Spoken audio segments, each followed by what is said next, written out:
Mga idol, matapos nga po ang matagal-tagal na paghihintay ay o-ofera na nga daw po ng Golden State Warriors si Dwight Howard ng kontrata. Yan naman ang ating unang storya ngayon na susundan at sasamahan ko na rin ang balitang bilyones nga daw po ang gastos ng SMC sa Ginebra, SMB at Magnolia at ang balitang tuluyan na nga pong ititrade ng Indiana Pacers si Buddy Hield. Kaya mga idol, tara, halina't alamin natin ang buong detalye nito.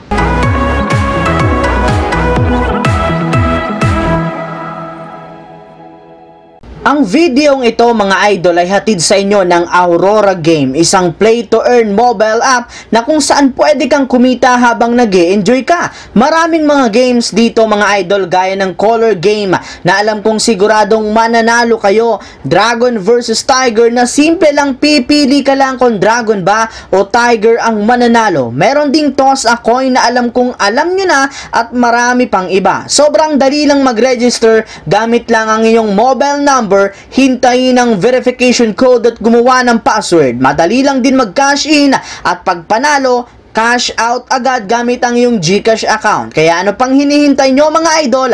Mag-download na at manalo. Nasa comment section ang link para makapagsimula na kayo. Naibalita ko nga po sa inyo mga idol, noong nakaraang linggo nakakausapin na nga po ng Golden State Warriors si Dwight Howard sa posibilidad na pagkuha nila sa kanya. At base rin naman nga po sa pinakahuling inilabas na update ng isang NBA insider na si Jason Domas, ibinulgar nga po nito na tapos na nga po ang Warriors sa kanilang 2-day interview process kay Dwight Howard. Kaya maaari nga pong lumabas na ngayong araw ang magiging desisyon sa kanya ng pamunuan ng Golden State Warriors, kung inaasahan nga syempre na bibigyan ito ng at least 1-year veteran minimum contract na aabutin ng $2.5 million.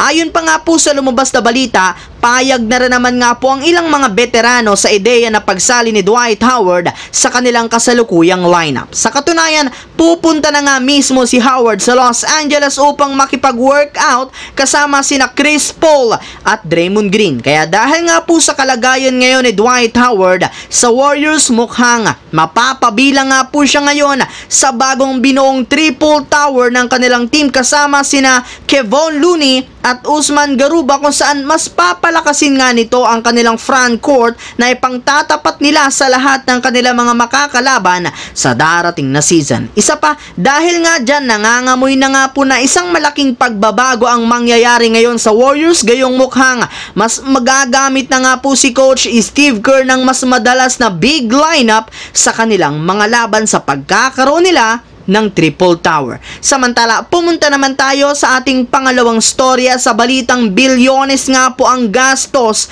ng SMC sa Barangay Ginebra, San Miguel Beermen at Magnolia. Ayon nga po mga idol sa naging pahayag ng San Miguel Corporation na si Sir Boss Ramon Ang sa isang interview sa media, aminado nga ito na umaabot nga po ng 1 bilyon ang ginagastos ng kanyang kumpanya sa operasyon ng kanilang 3 prangkisa sa PBA na Barangay Ginebra, San Miguel Beermen at Magnolia. Kaya may isang pagkakataon nga po na irerekomenda na ihinto ito gayong mas makakatipid nga sila sa kanilang gastos. Ngunit ayon rin naman nga po mga idol sa naging payo sa kanya ng mga marketing manager, bagamat man makakatipid sila, magagalit rin naman nga sa kanila ang taong bayan, gayong eto lang naman ang libangan ng ating mga kababayan. Habang dumiretso naman tayo sa ating huling storya sa balitang tuluyan na nga pong ititrade ng Indiana Pacers si Buddy Hield. Ayon nga po mga idol sa ibinulgar na balita ni Shams Charania ng The Athletic, sinimula na nga po ng front office ng Indiana Pacers ang kanilang plano na i-trade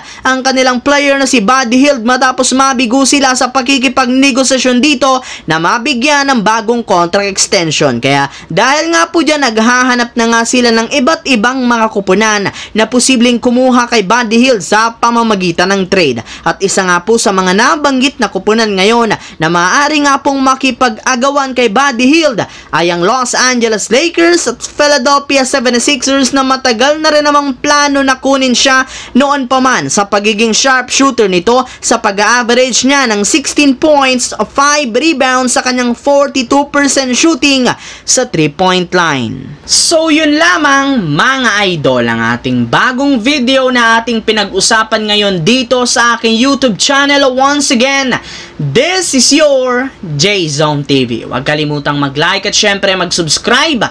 Pindutin ang notification bell sa akin channel para lagi kayo maging updated sa mga videos na pinapalabas ko. I-follow nyo na ang ating Facebook page, J-Zone TV. Thanks for watching mga idol. Hopefully nag-enjoy kayo ngayon.